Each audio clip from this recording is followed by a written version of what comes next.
dari sejumlah Ormawa Fakultas Ekonomi dan Bisnis Islam UIN Haradiri Banda Aceh untuk menyampaikan aspirasi kami mengenai tentang revisinya Kanun LKS.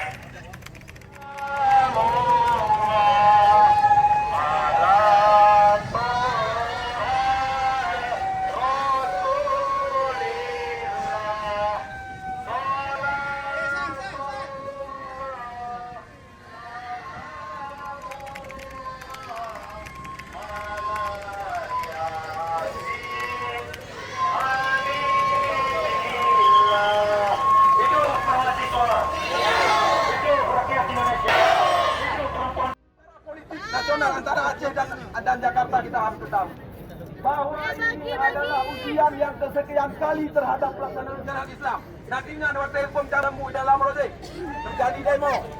Ini adalah juga ujian yang kesekian kali. Maka kita sepakat pertahankan syariat Islam dan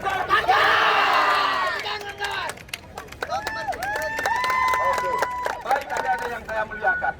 Maka oleh karena demikian, dalam konteks hari ini di DPR Aceh belum ada kesepakatan, belum ada Banlek DPR Aceh melaporkan kepada pimpinan bahwa kanun ini harus direvisi. Tidak ada.